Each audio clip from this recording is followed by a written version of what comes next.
धनखड़ के पद से इस्तीफे के बाद राजस्थान में बीजेपी की सियासत में नया नैरेटिव बनता नजर आ रहा है। सियासत की समझ रखने वाले मानते हैं कि प्रदेश बीजेपी को अब जाटों को साधने के लिए नए सिरे से सियासी प्रयास करने होंगे। यह रिपोर्ट देखिए।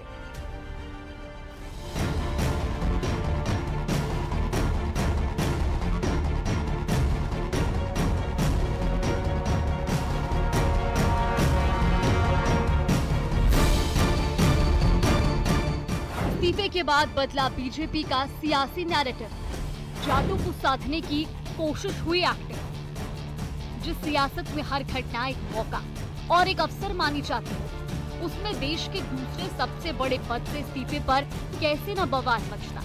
इसीलिए जगदीप धनखड़ के उपराष्ट्रपति पद से इस्तीफा देने के बाद दिल्ली से लेकर राजस्थान तक सवाल उठ रहे हैं। कहा जाता है कि जब जाट बीमार होता और खाट पर लेटा होता है तब भी अपनी जमीन अपनी बेटों के नाम नहीं करता, तो इस्तीफा कैसे दे सकता है। धनखड़ ने भले ही इस्तीफे के पीछे स्वास्थ्य कारणों का हवाला दिया हो, लेकिन विपक्ष इस मुद्दे को यूं ही हाथ से नहीं जाने देना चाहता। पूर्व सीएम अशोक गहलोत और पीसीसी चीफ गोविंद सिंह डोटासरा जैसे दिग्गज बीजेपी पर उपराष्ट्रपति जगदीप धनखड़ के इस्तीफे को लेकर कटाक्ष कर रहे हैं। राजस्थान वालों को विशेष धक्का लगा है क्योंकि राजस्थान से थे वो, और किसानों की आवाज़ जो है पार्लियामेंट के अंदर भी और बाहर भी हमें उठाई उन्होंने। अभी हाल ही में उन्होंने कृषि मंत्री जी को बहुत ही उलाना दिया कि भाई आप कर क्या रहे हो, जो वादे किए हमने किसानों के लिए वो निभाओ। अचानक इस तरीके का इस्तीफा आना एक तरीके से जो संकेत दे रहा है कि जो कुछ दिनों से उन्होंने अपनी बातें स्पष्ट रूप से मीडिया के माध्यम से, किन्हीं प्रोग्राम के माध्यम से कहना शुरू किया था, वो कहीं न कहीं भारतीय जनता पार्टी हाईकमान को नागवार गुजरा। इस्तीफे पे पुनर्विचार करने के लिए बात करना भी किसी ने जरूरी नहीं समझा और आज इस्तीफा भी मंजूर हो गया है, तो कहीं ना कहीं ये जो काफी समय से लग रहा था कि उन पे भारी दबाव है, भारतीय जनता पार्टी जो है दबाव देती है। सवाल उठ रहे हैं कि क्या कांग्रेस ने उस व्यक्ति के लिए खेद व्यक्त करते हुए राजनीतिक लाभ उठाने की कोशिश की, जिस पर कभी उसने महाभियोग चलाने की कोशिश की थी। जगदीप धनखड़ भले ही चुनावी राजनीति से दूर रहे हो, लेकिन उनका जो जुड़ाव और लगाव है वो राजस्थान और राजस्थानियों से लगातार बना रहा हो। उपराष्ट्रपति बनने के बाद में जगदीप धनखड़ को जाट समाज के एक बड़े नेता के रूप में देखा गया, लेकिन लोकसभा चुनावों में इसका कोई खासा फायदा नहीं मिल पाया। सियासत की गहरी समझ रखने वाले मानते हैं कि जाटों में इस घटनाक्रम के बाद ये परसेप्शन बना है कि उनके वरिष्ठ नेता के साथ अच्छा नहीं किया गया। अगर ये नैरेटिव जोर पकड़ता है तो बीजेपी को प्रदेश में होने वाले पंचायत और निकाय चुनाव में नुकसान हो सकता है। इस डैमेज कंट्रोल के लिए बीजेपी प्रदेश में मंत्रिमंडल में जाट समाज के प्रतिनिधित्व को बढ़ा सकती है। इसके साथ ही राजनीतिक नियुक्तियों में जाटों को महत्व दिया जा सकता है। कहीं न कहीं अब राजस्थान की जो 5 मंत्री पद की जो सीटें खाली है उनको भरते टाइम या जाट कम्युनिटी को बैलेंस करने के लिए कहीं न कहीं पूरी बीजेपी को एक नई रणनीति बनानी पड़ेगी।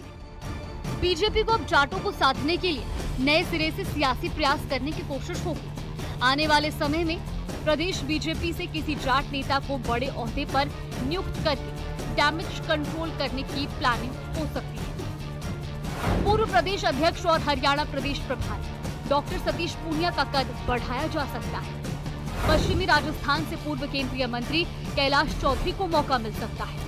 अजमेर से सांसद और केंद्रीय कृषि राज्य मंत्री भागीरथ चौधरी को आगे किया जा सकता है। पूर्व केंद्रीय मंत्री सुभाष महरिया, पूर्व सांसद सीआर चौधरी की खुल सकती है लॉटरी। राजेंद्र भामू को मंत्रिमंडल में मिल सकती है जगह। पूर्वी राजस्थान से शैलेश दिगंबर सिंह को मंत्रिमंडल में मिल सकता है मौका। हालांकि बीजेपी की ओर से प्रदेश की जाट सियासत से जुड़े सवाल पर सीधे टिप्पणी करने से बचा जा रहा है। प्रदेश अध्यक्ष मदन राठौड़ ने कहा कि बीजेपी जाति की राजनीति नहीं करती है।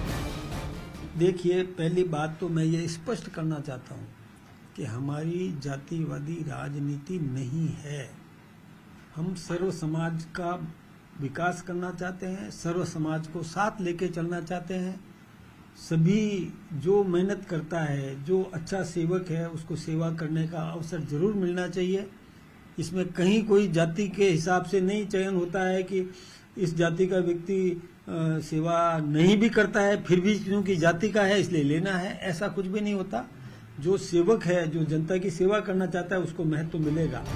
जगदीप धनखड़ के उपराष्ट्रपति से इस्तीफा देने के बाद दिल्ली से लेकर राजस्थान तक सवाल उठ रहे हैं। धनखड़ ने भले ही इस्तीफे के पीछे स्वास्थ्य कारणों का हवाला दिया हो, लेकिन विपक्ष इसे बड़ा मुद्दा बनाकर राजनीतिक फायदा उठाने की जुगत में है। Bureau report, news 18 Rajasthan.